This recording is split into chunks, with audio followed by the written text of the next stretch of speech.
சுபானா ஒரு ஹார்ட் ஒர்க்கான ஒரு பொண்ணு. எங்கள் அப்பா அம்மாக்குனா ரொம்பவுமே செல்லப்புள்ள. அப்புறம் அவங்க அப்பா அம்மாக்குன்னா இதே கீழே படுத்துருவா. பார்த்துக்கிறதுனா அடுத்து எங்கள் அம்மா வார்த்தைக்கு இவ தான். அவர் அங்கேயே சொல்லிட்டாருனால பொண்ணு இல்லை சார் பையன் கொஞ்சம் ரோடி கேரக்டர். ஒரு நல்ல காம் பர்சனு கூட இருந்தால் நர்வஸ் சிஸ்டமே ரொம்ப காமாக இருக்குது. டென்ஷன் ஏற்ற மாட்டார், ப்ரெஷர் கொடுக்க மாட்டாங்க. இது வரைக்கும் ஆல்மோஸ்ட் ஒரு 6 months ஆச்சு, ஒரு நாள் கூட வாய்ஸ் ரைஸ் பண்ணதில்லை. ஈவன் தோ என் மேலே மிஸ்டேக்ஸ் இருந்தாலும் மேபி அது ஸ்டார்டிங் அதனால் அப்படி தான் இருக்கும் எல்லோரும் சொல்லுவாங்க. பட் ஜென்ரலாகவே அவங்க கேரக்டர் அப்படி தான். இந்த ஒரு பொண்ணை எக்ஸ்பெக்ட் பண்ணுற மேக்ஸிமம் அதுதான். என்ன தப்பே இருந்தாலும் நம்மக்கிட்ட ஒரு பையன் ரைஸ் பண்ணக்கூடாது, வாய்ஸை தான் தான் அப்படின்றத காட்டக்கூடாது. ஸோ அந்த விஷயத்தில் இவர் அப்படி கிடையாது.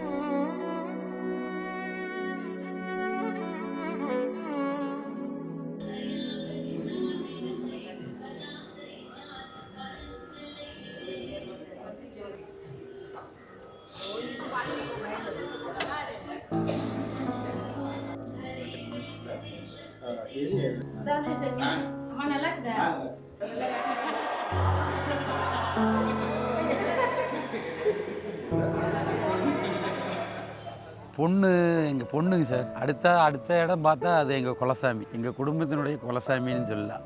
ஒவ்வொரு தாய் தகப்பனுக்கு அவங்கவுங்க பொண்ணு தான் குலசாமி. இந்த ஒரே இதில் எல்லாம் அடங்கியது. சொல்லப்போனால் சண்டை பிடிக்காமல் இருக்கவே மாட்டோம். எங்களுக்குள்ளார சண்டை வரும், அடுத்த செகண்டு அதை விட பாசம் அன்பு அதிகமாக இருக்குது.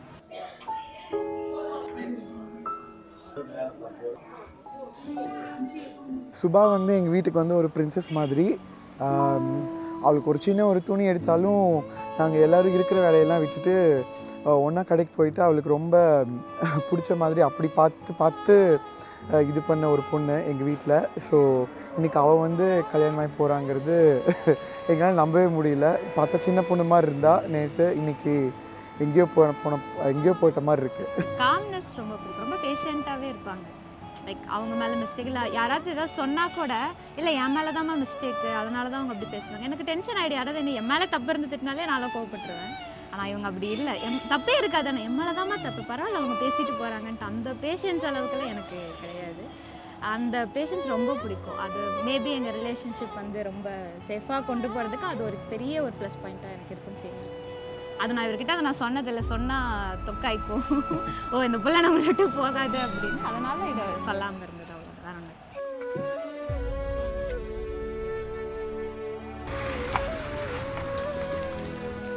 அம்மா பேசுகிறேன்டா, எனக்கு என்ன பேசுகிறதுன்னு தெரில.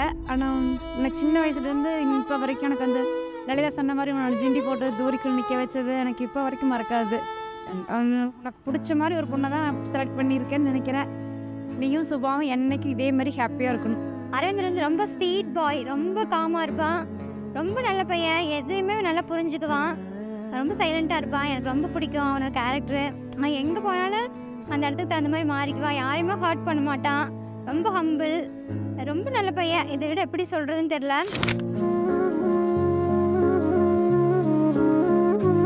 தலைவர் வந்து என் கூடயே பெங்களூர் வந்து ஸ்டே பண்ணுறேன் என்னானாலும் அப்படின்றது சொன்னாங்க. ஃபஸ்ட்டு வந்து ஒரு ஒரு ஒரு டைலமாலே இருந்தோம், சென்னையா பெங்களூரா இல்லை வரலாமா வேணாமா, கல்யாணம் தனித்தனியாக இருக்கிறதுக்கு எதுக்கு கல்யாணம் பண்ணுறாங்க அப்படி தான் இருந்துச்சு. அப்புறம் அவரே ஏதோ அண்டர்ஸ்டாண்ட் பண்ணி இல்லை நம்ம பெங்களூர் தான் ஃபிக்ஸ் பண்ணிக்கலாம் அப்படின்ட்டு அப்போ தான் ஃபஸ்ட் ஹாப்பி கிளாஸ்.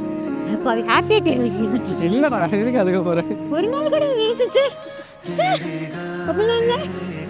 சரி சும்மாவது போய் சொல்லுங்க, இப்போ நான் எப்படி ஒருட்டேனே.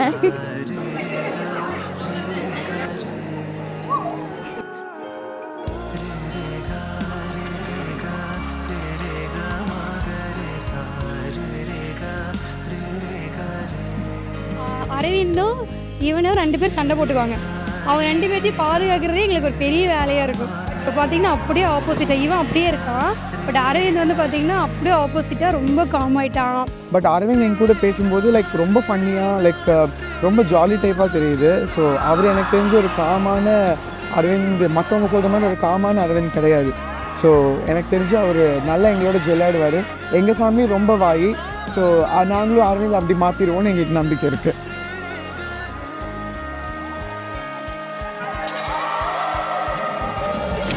பார்த்தது ஜூலையில் என்கேஜ்மெண்ட் பண்ணிவிட்டு ஜூலைலேருந்து நவம்பர் வரைக்கும் இழுத்துட்டாங்க. கேட்டால் 6 மந்த்ஸே ரொம்ப கம்மி, உங்களுக்கு ஜாஸ்தி அப்படின்றாங்க. ஜாஸ்தி நாங்கள் ஃபெப்ரவரியில் தானடா கேட்டோம், அந்த மாதிரி இருந்தது. ரொம்ப ப்ரெஷரைஸ்டாக இருந்தது. பத்தாவதுக்கு career, skin care, hair care, இதெல்லாம் பார்த்தா வெயிட் லாஸு. ஐயோ நம்மளே பார்க்கணும் பர்ச்சேஸ். இவங்களுக்கு இல்லை, எனக்கு அதனால தான் நான் சொல்றேன். ஏதேதோ நூரோசை காதோரம் சடுகுடு சத்தம் ஏதேதோ நூரோசை காதோரம் சடுகுடு சடுகுடு சத்தம் ஏதேதோ நூரோசை மனசே மனசே தள்ளி போ வெசமே நீ வினை உசிரே உசிரே வாசோதா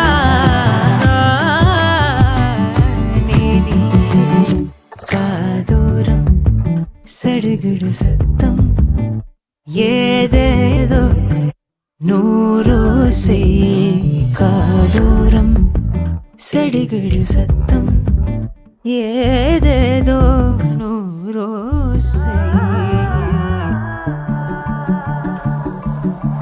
வெளிவேசம் நெஜதானா கிறுக்கு மனிசா உதடோரம் வசதானா சிறங்கு மனசா வெளிவேசம் நெஜதானா கிறுக்கு மனிசா உதடோரம் வசதானா சிறங்கு மனசா வாழ்வேனா சாவேனா மூஷேவா நெருப்புக்குள்ள விசிறேவா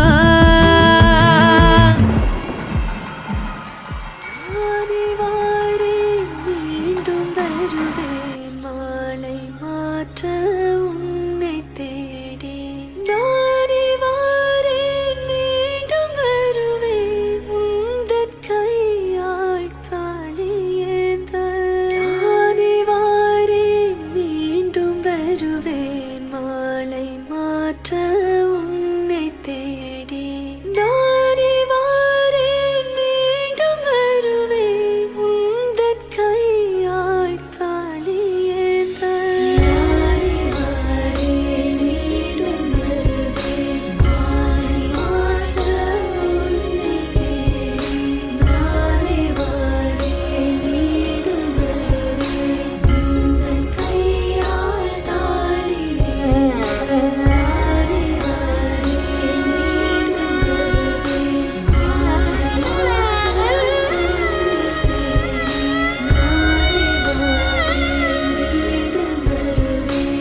மீண்டும்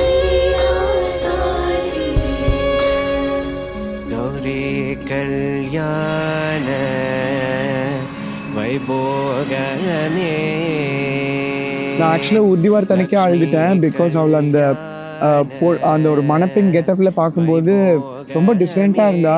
இதெல்லாம் நம்ம மற்ற கல்யாணத்தில் பார்த்துருக்கோம். நம்ம வீட்டில் இப்படி ஒன்று நடக்கும்போது அப்போ தான் அந்த முன்னாடி கல்யாணம் பண்ணவங்களாம் எப்படி எமோஷனாக ஃபீல் பண்ணியிருப்பாங்கன்னு ஒரு ஃபீலிங் தெரிஞ்சுது.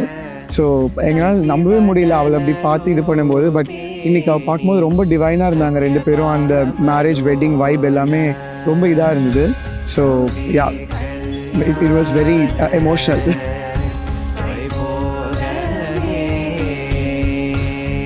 லேட் ஆனாலும் ஒரு நல்ல பர்சன் சூஸ் பண்ணியிருக்கேன் அப்படின்ற ஒரு சாட்டிஸ்ஃபேக்ஷன் இருக்குது. அது வந்து லைஃப் லாங் இவரும் எனக்கு கொடுப்பாரு, நானும் இவருக்கு கொடுப்பேன்றது தான் என்னோட ப்ராமிஸ்.